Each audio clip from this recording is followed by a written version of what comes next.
Estamos aqui para dar voz ao povo, em defesa dos cidadãos, pela dignidade humana. Todos temos deveres, mas também todos temos direitos. Será que existe justiça? Isto é o povo a falar.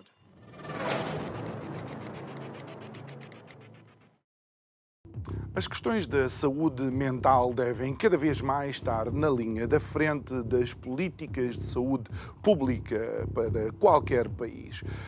E se você achava que isso não seria um fator a ter em conta, basta olhar para o que aconteceu no pós-pandemia. Basta olhar para os números da saúde mental naquilo que foi o começar a desconfinar. Basta olhar para os números da saúde mental também relativamente, por exemplo, aos jovens adolescentes naquilo que foi após Covid-19. E isso, para aqueles que pensavam, porque estamos num país do primeiro mundo, essas questões não seriam de tanta importância. Olha, desenganem-se, porque os números estão aí e de alguma forma são assustadores. Boa noite, meu nome é João Nuno Pinto e isto é o Povo a Falar. Estou consigo de segunda à sexta, neste mesmo horário, emissão em simultâneo, Curiacos TV e Rádio Vida 97.1. E sim, vamos falar de saúde mental. Até porque existe sempre um grupo de pessoas que, por sua livre, espontânea vontade ou até pela sua própria experiência de vida,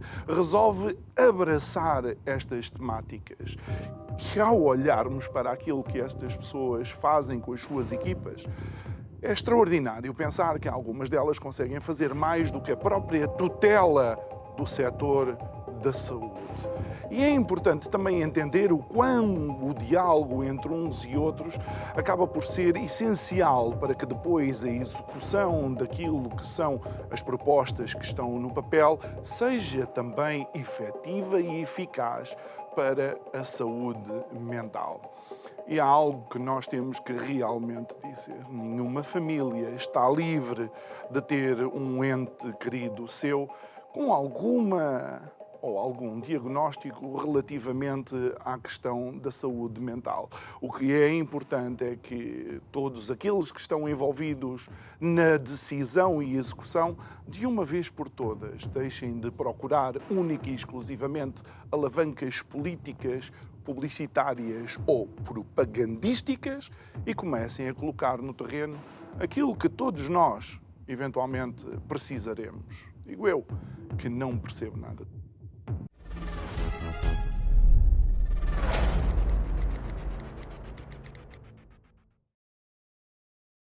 De volta ao nosso estúdio, vamos conversar com a Joaquina Castelão, presidente da Familiarmente.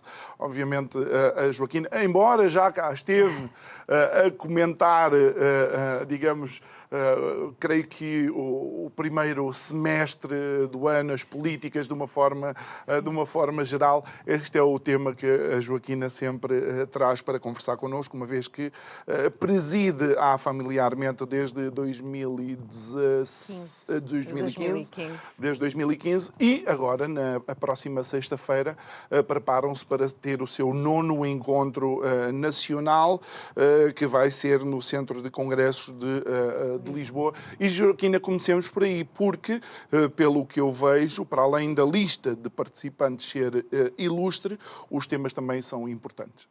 Olá, boa noite, muito obrigada pelo convite. É verdade, este ano nós vamos, eu digo celebrar porque na realidade é uma forma de celebrar também os nossos encontros. Eles são de âmbito nacional, são abertos à comunidade, sem custos de participação e enfim, felizmente a sociedade em si adere. Nós temos participantes entre familiares, cuidadores informais, pessoas com doença mental, profissionais da área da saúde mental, da área da educação, da formação. Portanto, é muito estimulante e gratificante todo o trabalho que envolve a organização destes encontros, pela partilha que nós conseguimos fazer com pessoas da nossa comunidade e da sociedade em geral e também com alguns responsáveis políticos, porque é importante também passarmos a nossa mensagem e que respeita sempre a carência e escassez de cuidado. Eu recordo com algum carinho, quando foi em Setúbal, de ter visto que a parte do catering estava assegurada por uma série de jovens e adultos que vinham de uma instituição precisamente. É verdade, nós tentamos nestes encontros envolver e estimular a participação das pessoas, também elas portadoras de doença mental ou de deficiência intelectual, ainda que sejam diagnósticos, enfim, com tratamentos diferentes, não há dúvida que é uma preocupação nossa também, até porque há nossos jovens e hoje e muitos dos adultos que foram jovens no passado têm duplo diagnóstico. Podem ter uma doença mental e agregada a uma deficiência intelectual.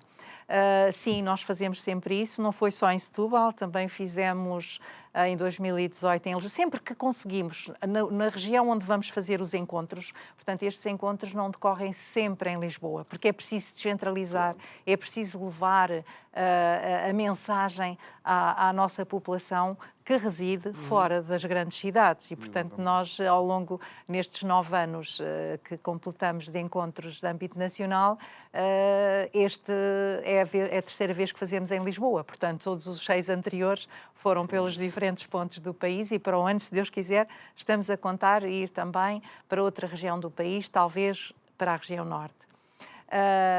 Mas recentrando na questão que colocou, porque é importante que haja pelo menos um dia no ano em que as famílias se reúnem para analisar e debater as suas necessidades e, acima de tudo, as necessidades dos seus familiares com doença mental. Porque as famílias não pedem nem querem nada para elas próprias.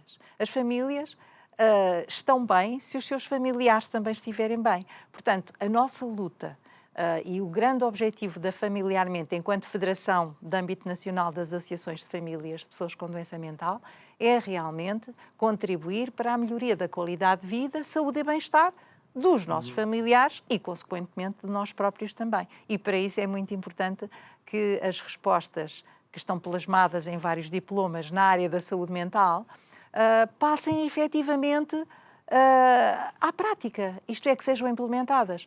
Nós já temos algumas implementadas, mas ainda são em número insuficiente. Por exemplo, com a organização dos serviços de saúde mental que foi aprovada pelo Executivo em 2021, já se avançou alguma coisa, mas nós neste momento ainda não temos, por exemplo, ao nível das equipas comunitárias de saúde mental, que são um conjunto de profissionais agregados às unidades hospitalares, mas cujo papel e cujo trabalho é ser desenvolvido junto da comunidade, proximidade da comunidade, nós ainda não temos as equipas suficientes para que toda a população de Portugal possa ter esse acompanhamento feito por essas equipas. Isso é muito importante, quer para a infância e a adolescência, quer para os adultos. Também há medidas consideradas ou designadas da desinstitucionalização. É um palavrão que a maior parte das pessoas, enfim, eu própria, quando comecei a envolver nestas temáticas e a defender a posição das famílias, tive que estudar um bocadinho sobre isso. O que é que isso significa? É realmente fazer com que as pessoas com doença mental grave e crónica, que vivem há anos em hospitais psiquiátricos, não é que os hospitais psiquiátricos sejam maus, não é isso, mas não são adequados para que as pessoas levem uma vida ali durante anos e anos. Os hospitais, à partida, é para tratar as pessoas em situações de crise. Passando a crise, estando a doença estabilizada, devem transitar para a comunidade e tentar levar uma vida com normalidade. Então, essas medidas de institucionalização é criar lugares em residências, transformando a forma de estar e de viver dessas pessoas que estão nos hospitais psiquiátricos para a comunidade, transpondo-os para a comunidade. Nós temos também essa medida há muitos anos plasmada no Plano Nacional de Saúde Mental e agora mais recentemente em 2021 nas medidas do Plano de Recuperação e Resiliência. Mas que ela, na verdade, ainda não está no terreno. E nós perguntamos, então, mas está tudo aprovado? Se Portugal assumiu esse compromisso, por exemplo, com a União Europeia, se tem o dinheiro reservado dentro dos 80 e tal milhões que vai receber ou que está a receber da Comissão Europeia para a reforma da saúde mental? Só para a reforma da saúde mental. Só para a reforma, estou a falar para a reforma. Quase 90 milhões. Porquê? Porque não avançamos. Porque, efetivamente, é preciso também que o Estado português assuma algumas responsabilidades e os custos subsequentes à criação dessas unidades, não é? Porque essas unidades são construídas, remodeladas ou adaptadas, mas depois é necessário ter os recursos humanos adequados, não é? Para poderem dar a continuidade de cuidados às pessoas. Portanto, essas e outras medidas são preocupações das famílias que queremos realmente ver implementar. E temos que relembrar, pelo menos uma vez no ano, de uma forma mais abrangente e mais pública, estas questões, independentemente das audições que nós pedimos com regularidade aos titulares da pasta, e grupos parlamentares também. E também às comissões permanentes da própria Assembleia da República, que na realidade são constituídas por deputados que nós elegemos e que têm por obrigação também de olhar para a doença mental, para a saúde mental acima de tudo, para que se combata a doença mental. Muito bem. Começando aqui com alguns dos presentes, eu creio que, para além da participação do Presidente da República através do envio de uma mensagem, eu creio que a própria Ministra já confirmou a sua presença. Felizmente, sim. Nós todos os anos, sempre que organizamos estes encontros, nós temos o cuidado de enviar os convites formais, quer ao Sr. Presidente da República, quer ao responsável pela pasta do Ministério da Saúde, entre outras individualidades, mas estas são as duas chaves, não é? Pronto. O Sr. Presidente da República tem estado sempre, associa-se a nós, nunca esteve presencialmente, mas costuma associar-se a nós através do envio de uma mensagem. E foi isso que realmente ele já informou e já prometeu, porque há uma sobreposição da agenda dele nesse dia, porque é no dia 12 de julho, penso que tem a visita da Infanta Leonor de Espanha em Portugal e, portanto, vai estar ocupado. E, com certeza, que teremos uma mensagem do Sr. Presidente que esperemos que seja realmente de conforto, não só de conforto, mas também, digamos assim, de promessa e de alerta para com o Executivo no sentido de avançar com as medidas. Olha, Joaquina, vamos aqui a alguns dos temas das conferências. Sim. Porque eu creio que são aliciantes, importantes e acabam por se cruzar muito daquilo que são as nossas conversas cada vez que convidamos a Joaquina para estar aqui connosco. Logo, a primeira conferência, Reforma da Saúde Mental, 3 anos de transformação. Eu acho que aqui só faltava um ponto de interrogação no final do título. Há realmente uma transformação ou ainda estamos aquém? Essa transformação foi iniciada. Okay. Como eu já há bocadinho referia, em 2021, com a reorganização dos serviços de saúde mental. Mas, efetivamente, teve o seu início e vai caminhando, mas está a caminhar a passo de caracol. E, portanto, está muito lenta, porque implica investimento da parte do Estado. E tudo o que implica investimento, não há dúvida que os nossos governantes, não estou a referir ao governo atual, dado que ainda está em funções há 2, 3 meses, com certeza que também se está a inteirar do caderno de encargos que ficou, mas também já começa a ter responsabilidades na matéria, porque já está em exercício de funções. Joaquina, eu lembro-me nós, entre aspas, aqui, celebrarmos um valor recorde de investimento na saúde mental, não é? É verdade, é verdade. O que é certo é que ainda fica muito aquém das necessidades. Porque se nós precisamos, por exemplo, de criar uma equipa comunitária de saúde mental que tem que ter 5 ou 6 profissionais, cada um da sua área. Para a infância e adolescência, um pedopsiquiatra, um enfermeiro de saúde mental, um psicólogo, um assistente social, um terapeuta ocupacional, um nutricionista e alguém que faça realmente o apoio administrativo e técnico. Isto no mínimo. E para os adultos também, só que em vez de ser o pedopsiquiatra, é o psiquiatra.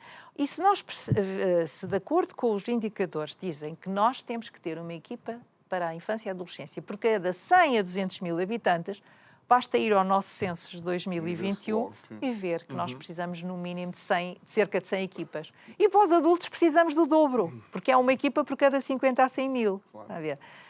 E se nós temos cerca de 20 só criadas, é muito pouco. Em que é a saúde mental esbarra?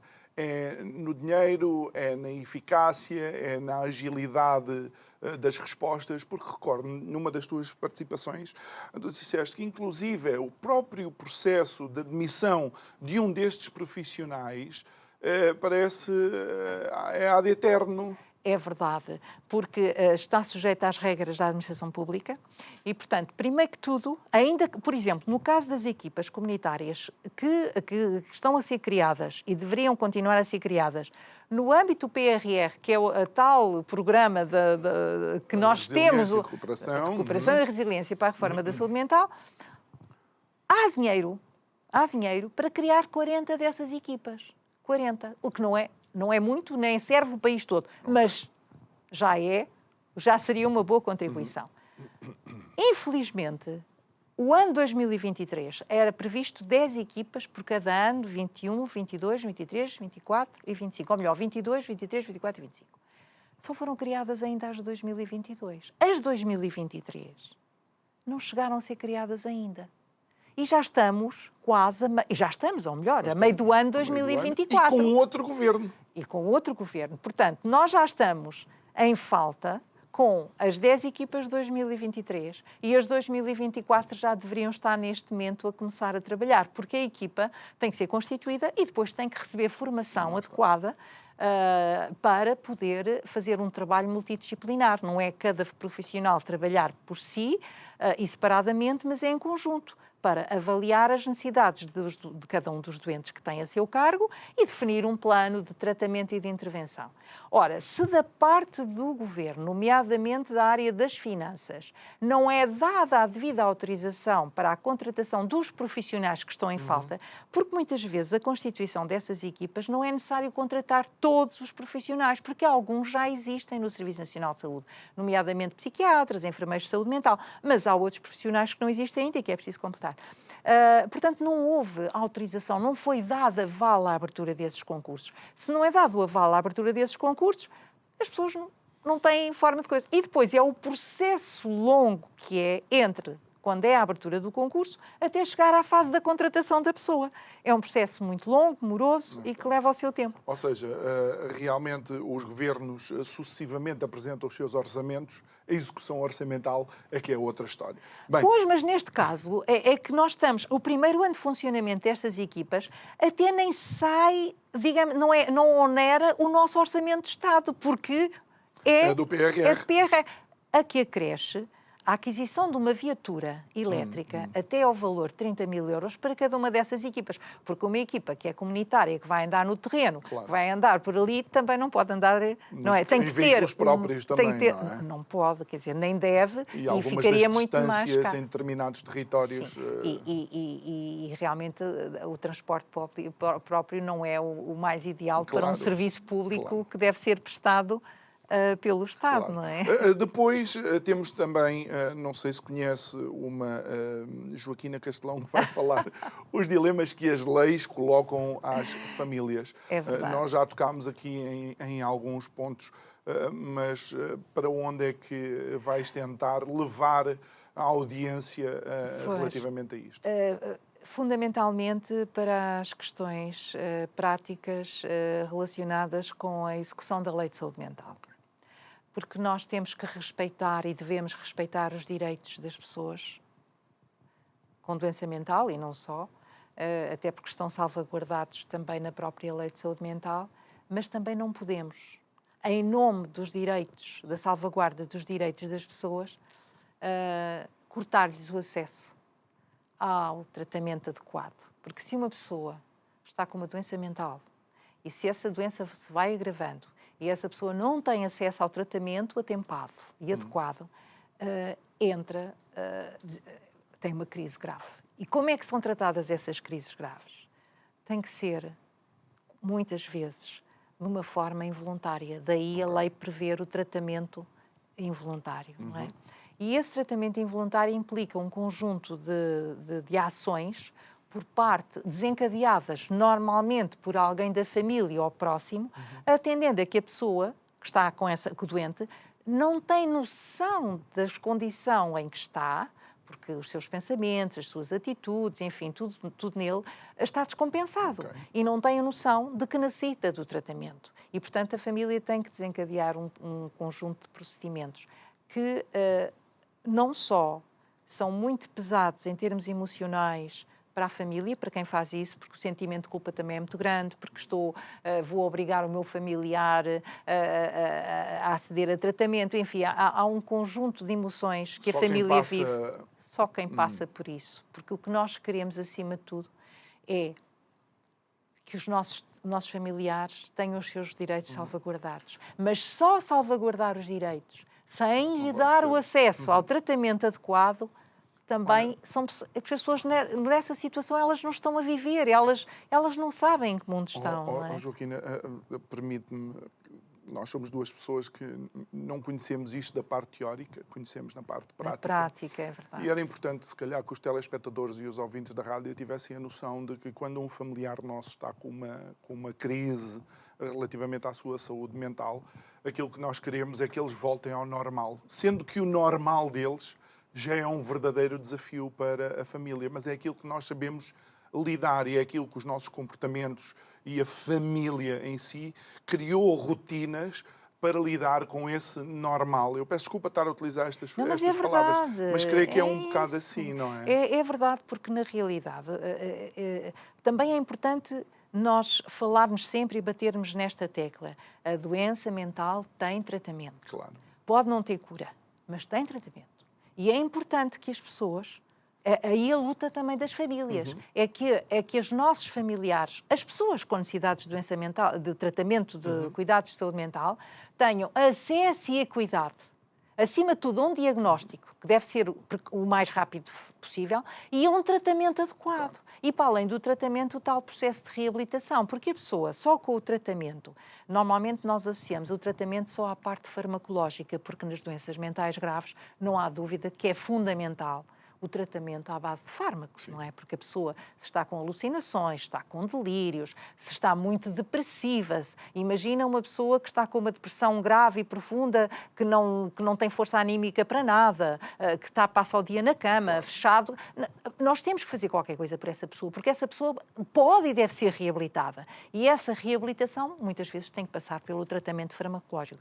Mas não deve ser exclusivamente farmacológico, deve ser combinado com terapias, com psicoterapias. Para isso, as equipas têm o psicólogo, têm o enfermeiro, têm o nutricionista, têm o terapeuta ocupacional, não é? Portanto, é muito importante isto. E nós, enquanto familiares, sentimos na pele o problema do nosso familiar, que está altamente descompensado, e também temos o nosso problema, porque vemo-lo assim e queremos que ele melhore, porque é importante para ele e também para o nosso bem-estar.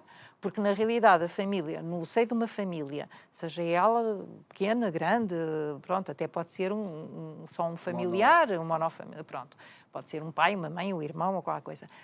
Se o nosso familiar estiver descompensado e não tiver acesso ao tratamento, é terrível. Nós vivemos uma angústia muito grande, um medo pelo futuro, quer dizer, uma série de coisas. Agora, sabemos que o tratamento da doença mental, sendo tratada, a pessoa pode levar a vida aquilo que nós chamamos com normalidade, como qualquer outra doença. Porque, por exemplo, uma pessoa que tem uma insuficiência renal, que fica dependente, por exemplo, da hemodiálise, ela também não leva uma vida completamente liberta, porque tem dias na semana em que se tem que submeter ao tratamento durante horas consecutivas, que não é o caso da doença mental. Não é? A doença mental, se a pessoa fizer o tratamento, tomar a medicação adequada, de acordo com a coisa, e tiver acesso ao processo de reabilitação, leva uma vida normal. Exatamente. Outras doenças graves, muito mais. Pessoas que têm que fazer transplantes, pessoas que têm que fazer cirurgias ao coração, porque as pessoas pensam, fez a cirurgia, ficou bem. Não. A pessoa, no pós-cirurgia, tem que fazer um conjunto de tratamentos durante anos e anos. E isto é interessante porque já estaríamos a falar dos painéis também, que é as famílias no centro dos cuidados. No centro dos cuidados. Eu recordo-me ter um colega meu de equipa no Sporting, ele tinha diabetes, e ele sempre nos avisava, olha, está aqui o saquinho com as gomas, se eu durante o jogo ou durante o treino tiver alguma crise, aí vocês têm que me obrigar a tomar isto. Ou seja, há de facto por parte da pessoa que tem o diagnóstico, problema, um contacto com aquele que é o seu entorno social, para caso ele necessitar de ajuda, nós podemos facultar essa ajuda. Aqui a diferença entre a doença mental e uma questão de doença diabética, de uma insuficiência renal ou uma insuficiência cardíaca ou enfim, qualquer outra, é que a pessoa, se estiver bem, essas pessoas que sofrem dessas doenças crónicas e que também são graves, se não tiver uma doença mental, tem consciência do seu problema e sabe que tem que atuar, tem que agir, tem que fazer o tratamento. Sim, mas, por exemplo, este meu colega de equipa, aquilo que ele estava a dizer é que ele próprio, se desmaiar, ele não vai conseguir automedicar-se. Claro, claro. É isso. Por isso mesmo, infelizmente, alguns descompensam de tal maneira que depois entram, enfim, podem entrar em coma. Exatamente. E claro que é reversível, mas precisa de tratamento e atenção imediata. Na doença mental grave, o que acontece, e como todos nós sabemos, como familiares que somos de pessoas que sofrem dessas doenças mentais graves, a pessoa não tem a noção de que está doente e normalmente recusa o tratamento. Esse é o grande problema para a família. Não é? E daí a necessidade da lei de saúde mental e a necessidade de existir o tratamento involuntário, precisamente para que essas pessoas possamos dar alguma dignidade a essas pessoas. Porque submetê-las a um tratamento sob, digamos assim, por decisão judicial, ajuda a pessoa. Claro. A pessoa recupera, digamos assim, eu não gostaria de dizer que a pessoa está com falta de juízo, mas recupera, na realidade, a sua sanidade mental, não é? Pronto. E depois de estar melhor e de recuperar, muitas vezes lembra-se realmente de que houve uma fase que esteve foram mal. Os gatilhos até que podem ter levado a ter aquela situação de crise. Algo que nós, ao longo dos anos, a conversar com a Joaquina, temos tentado, de facto, desmistificar, e creio que conseguimos, é que a saúde mental não tem nenhuma classe social preferida. Tem aqui um painel que diz que a saúde mental, ou a lei da saúde mental, toca a todos, não é? É, exatamente. Nós pusemos a lei de saúde mental porquê? Porque lá está a questão do acesso ao tratamento. E toca a todos. Toca mesmo a todos. Porque nós estamos, e não nos cansamos de referir, a prevalência da doença mental.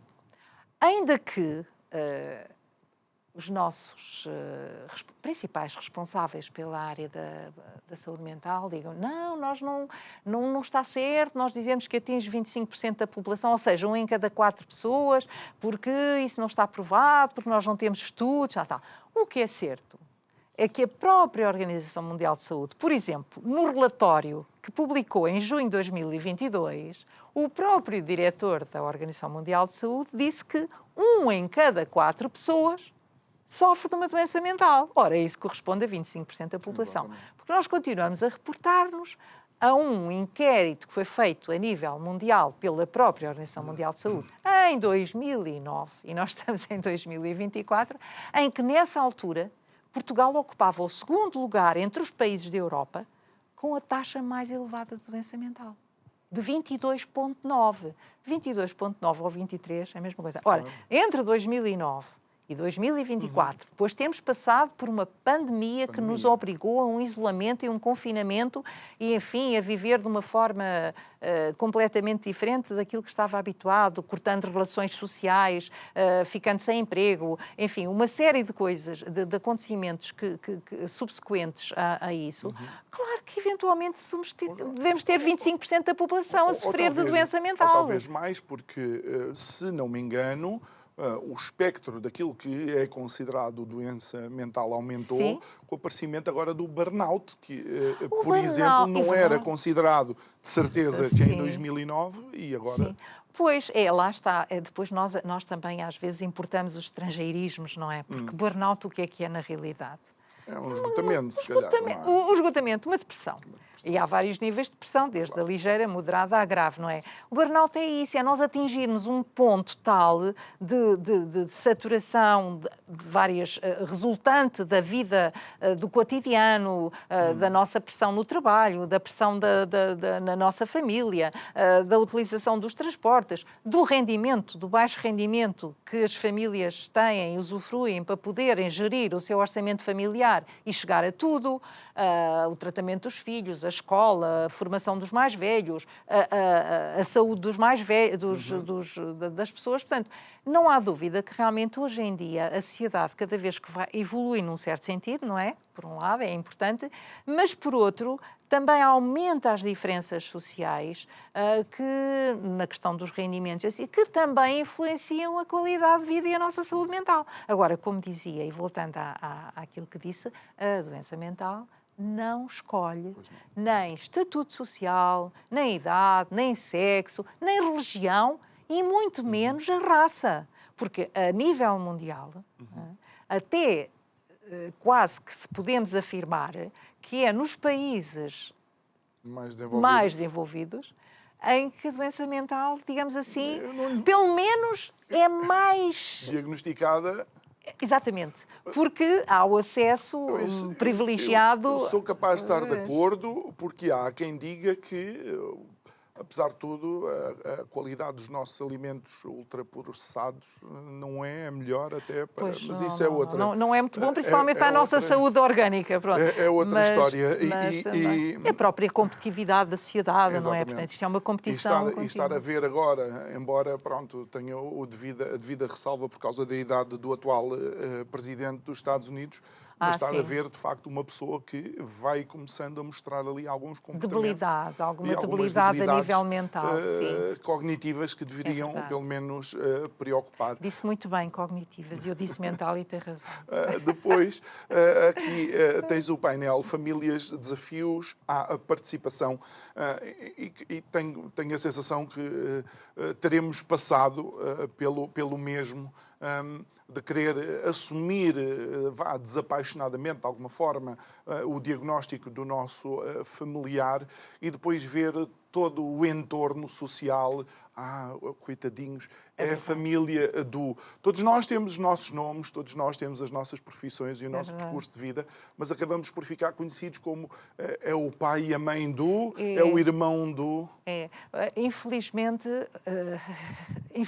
ao fim destes anos todos, principalmente nos últimos 4, 5 anos no pós-pandemia, que tanto se fala da saúde mental e, acima de tudo, da doença mental, o que é certo é que a nossa sociedade continua ainda por desconhecimento, às vezes. Eu penso que é falta de literacia em saúde, desconhecimento, medo até da doença, porque a doença mental o que é que afeta? Afeta o nosso cérebro, a nossa mente, é uma coisa que não se vê, é uma doença que é difícil de diagnosticar também, porque é mais fácil diagnosticar uma doença orgânica ou funcional com uma bateria de exames que nós fazemos, meios complementares, análises, radiologias, taques e por aí adiante. A doença mental não, é uma coisa que está um bocadinho mais escondida e que se manifesta muito nas alterações do comportamento e do pensamento das pessoas, não é? E na forma de agir, de interagir com a sociedade. E isso leva as pessoas a terem medo. Afasta as próprias famílias depois de participar nas respostas, ou aí ainda nos vamos encontrar com aquele bloqueio que eu recordo que a Joaquina mencionou, que as equipas de saúde mental não podem pensar que as famílias não têm lugar. É verdade. E daí a importância da nossa participação. Porque, assim, infelizmente, os nossos familiares, em Portugal pelo menos, e na maior parte dos países, não conseguiram ainda criar uma organização coletiva que as represente e que possa ter assento nos órgãos onde eles têm por direito. Mas como não estão, digamos assim, organizados em associações e muito menos numa federação de associações, que é o caso das famílias que felizmente já conseguiram isso, eles acabam por não estar no centro das decisões, não tomar parte. E então as famílias têm tido uma luta, desde que foi constituída familiarmente, para que elas lá estejam. E nós temos conseguido, mas é uma luta constante, eu quase que digo permanente, porque temos que provar que somos capazes de estar lado a lado com os profissionais de saúde, com os decisores políticos, porque podemos não ter o conhecimento e a experiência temos e muita, podemos não ter o conhecimento científico, mas temos a nossa experiência de vida, que é muito importante. E daí a importância das famílias. E daí nós também estarmos a própria familiarmente, através das associações mais antigas. Por exemplo, a Associação a que eu para estar na Familiarmente, pertenço a uma das associações de famílias que a constituiu, que é um membro fundador. Portanto, a minha associação, por exemplo, foi criada em 1996. Só que, sim, há associações com quase 30 anos, 28 anos. Já fizemos 28 anos no dia 30 de maio. O que acontecia é que nós agíamos apenas, tínhamos, digamos, intervenção só ao nível da nossa comunidade. Okay. E era importante que a comunidade se fosse somando, isto é, agregando, para podermos ter uma representação nacional e até internacional, porque felizmente também somos membros da EUFAMI, que é a Organização Europeia das Associações de Famílias. É importante ouvirem a nossa voz. Está a ver? É importante nós fazermos ouvir, é importante nós manifestarmos as necessidades dos nossos familiares, é importante fazermos pressão junto dos decisores políticos para que as tais políticas de saúde mental que estão no papel há anos, e muitas delas que serão boas, mas que precisam ser implementadas para poderem serem testadas e melhoradas, avancem. Claro. Porque sem isso, não são os nossos familiares e são aqueles que infelizmente já não têm familiares. Porque é assim, os nossos familiares com doença mental, neste momento ainda são privilegiados, porque nos têm a nós. Mas a nossa vida não é eterna. E alguns de nós somos mais velhos que eles, não é? E, portanto, pela lei natural da vida, é natural que vamos primeiro. E não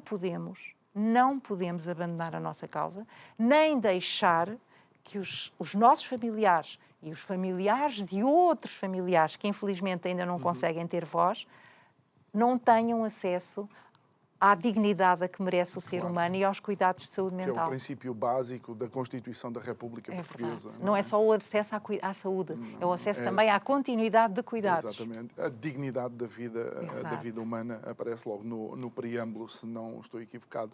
Então, a expectativa é muito grande. Eu sei que o número de convidados e o número de pessoas presentes vai ser muito grande. Felizmente. É possível também assistir online. Como é que as pessoas podem fazer isto? Nós abrimos as inscrições. Portanto, como eu já referi inicialmente, estes encontros são abertos à comunidade. Okay. Nós temos participantes de vários estratos, de várias profissões, incluindo os familiares e as pessoas com doença mental. Não tem custos de participação, porque nós organizamos estes encontros em colaboração neste momento, desde 2022, com a Coordenação Nacional das Políticas de Saúde Mental, até 2021, com o Programa Nacional para a Saúde Mental. Vai ser no Centro de Congressos de Lisboa, vai ser no Centro de Congressos de Lisboa, que é a antiga FIL. Nós tivemos que encerrar as inscrições presenciais porque chegámos às 300 e a sala não tem, o auditório não tem mais. E depois também há todo o apoio logístico que não é fácil assegurar. Para além dessas 300 pessoas, ainda agregamos a parte da organização e os convidados, que são os palestrantes, os oradores e os moderadores, não é? Mas na plataforma online é livre, é aberta. Isso vai estar o link no vosso Facebook, por exemplo? Vai estar no nosso Facebook, vai estar no próprio site do Serviço Nacional de Saúde.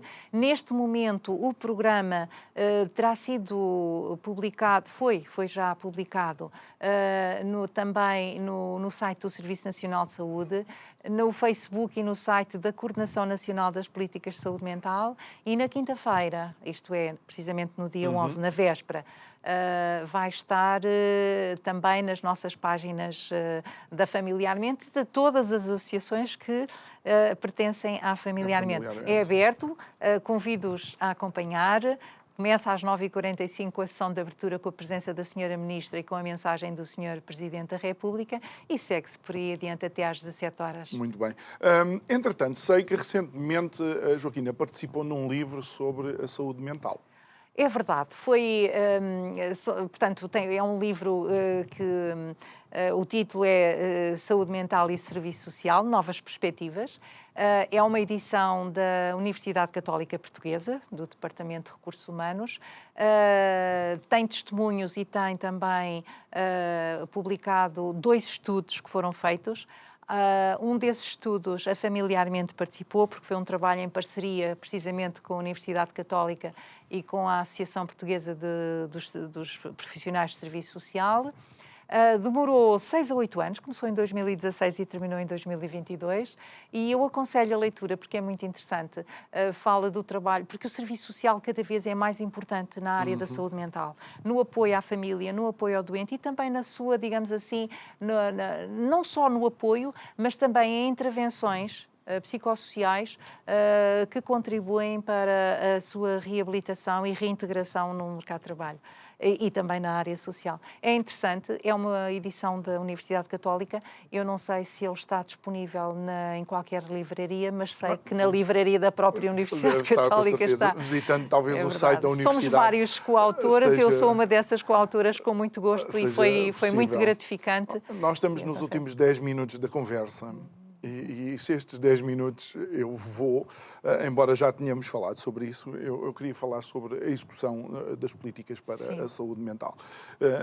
Uma das coisas que nós temos ouvido nestes últimos tempos é de que, e olhando para aquilo que era o orçamento para a saúde de uma forma geral, em 2009, em 2015, aliás, para agora 2024, aumentou em 45%. Mas nós não vemos a situação melhorada em 45% dos problemas que tínhamos. Infelizmente há aqui um desfazamento entre o investimento, eu não sei se será investimento, porque na realidade não vemos novos serviços a nascer, não vemos novas equipas a serem criadas. Eu refiro-me à saúde mental, mas também, por exemplo, à saúde em geral, por exemplo.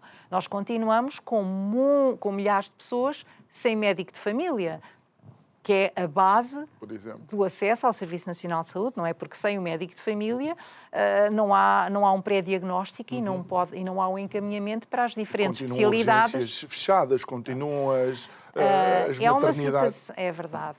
E não se compreende, na minha modesta opinião, e como familiar e pessoa que está de fora do sistema, não é? Porque na realidade eu não estou dentro do sistema, eu penso que se deveria olhar para o modelo de organização dos serviços, sejam serviços locais, sejam regionais, portanto, um modelo de organização, de funcionamento e até de financiamento. Porque, com certeza, que haverá formas de melhor gerir o Serviço Nacional de Saúde e os cuidados que são prestados à população, porque aqui a população realmente não vê o retorno desse investimento, nomeadamente na área da saúde mental. Porque, como acabámos há bocadinho de referir, por exemplo, até as próprias equipas cujo primeiro ano de funcionamento é financiado pelo PRR, 2023 não saíram do papel. As 2024 já estamos em julho e também ainda não foi aberto o concurso. Portanto, o facto de não ter sido sequer aberto o concurso para a admissão dos profissionais que é necessário, significa que o processo, mesmo após a abertura, demora 5 a 6 meses. Portanto, então já existem alguns analistas que dizem que o problema da saúde não se esgota e se calhar não tem a sua gênese na falta de dinheiro. Mas talvez na organização e gestão. Isso significa... Em alguns casos há mesmo falta de profissionais. Agora, esses profissionais faltam... Eu sou sincera... Mas, Joaquina, o que aparenta é que, por mais dinheiro que despejemos, se as políticas e as estratégias não forem as corretas, não vamos tapar problema nenhum. Um dos problemas que nós temos na saúde nos últimos tempos, principalmente, é que houve a tentativa e houve as mudanças na forma de gerir, por exemplo, terminaram, portanto, as administrações regionais de saúde, que na realidade no papel terminaram, mas que ainda, em alguns casos, ainda estão. E foram criadas as unidades locais de saúde. De 5 regiões, passámos a ter 40 e não sei quantas unidades locais de saúde. Chamadas ULS. ULS, exato. Neste momento, eu não tenho instrumentos e acho que ninguém tem. Acho que até o próprio responsável da pasta, a professora Ana Paula Martins, neste momento, que está há 3 meses, há cerca de 3 meses no cargo, talvez ainda não tenha indicadores suficientes para poder avaliar se é uma boa estratégia ou não este novo modelo de intervenção.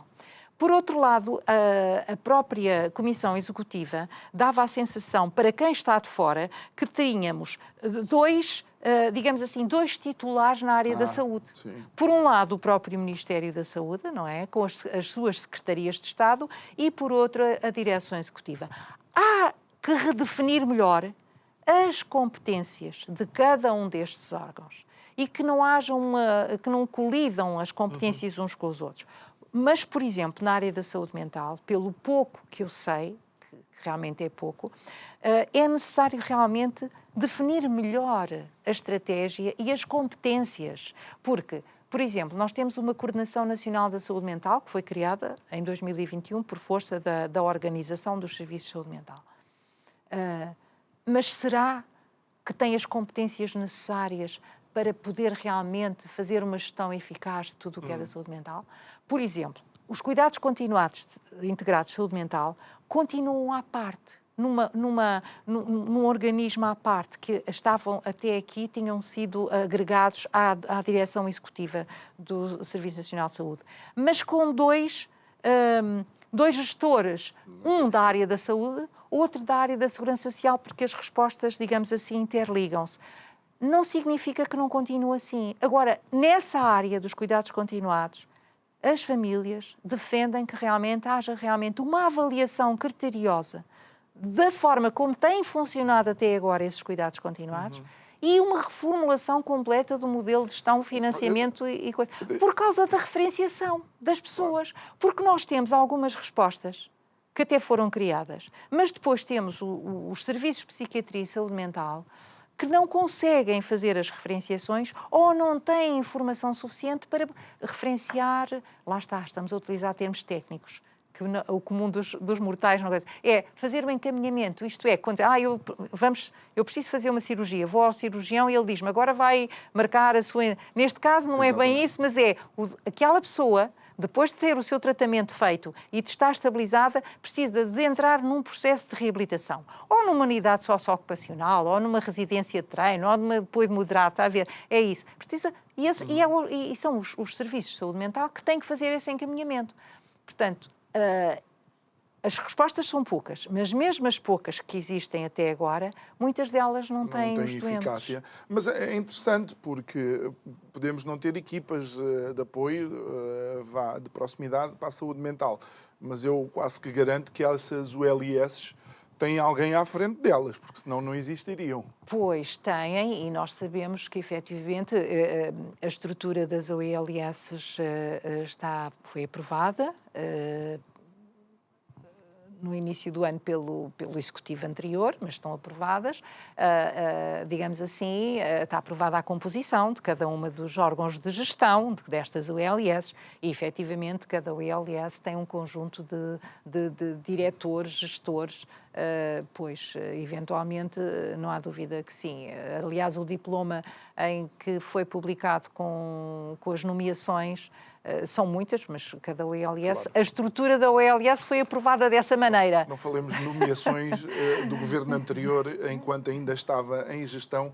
Acho que bateu o recorde de nomeações, mas pronto, já passou. Pois, infelizmente, se realmente se verificar que este modelo que foi implementado um pouquinho à pressa no final do mandato for eficaz e resolver o problema das pessoas... Tudo bem, agora precisamos na nossa modesta opinião, enquanto elementos da sociedade que veem do lado de fora, que não estão por dentro dos assuntos, é importante uma avaliação, digamos assim, da eficácia e eficiência destes novos, digamos assim, modelos de gestão e de prestação de cuidados, porque nós, enquanto utentes, preocupamos-nos com a gestão, mas preocupamos-nos mais com o acesso aos cuidados. Se temos ou não temos acesso aos cuidados e se temos os cuidados de proximidade, sejam eles de saúde mental ou de saúde em geral. Que forem, não é? Claro. Porque um dos grandes desafios é para onde é que eu me dirijo agora, por exemplo, a questão das urgências e mesmo das Sim, é uma situação maternidades. complicada, mas repare que não é de agora, é uma situação que se arrasta. Para terminar mesmo,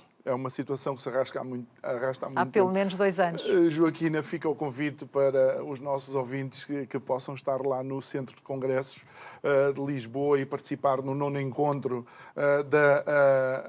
famílias de pessoas com experiência em doença mental, que têm por título Famílias Direito à Participação. Obrigado, Joaquina, por ter estado aqui connosco uma vez mais. E não desejo felicidade, porque está tudo encaminhado para ser um dia fantástico. Pelo menos os números assim o demonstram. Eu espero que sim. Muito obrigada também ao João, e ao programa. Obrigado a si que nos acompanhou em mais um programa. Resta-nos agradecer a sua participação. Se puder, clique lá no link e acompanhe os trabalhos.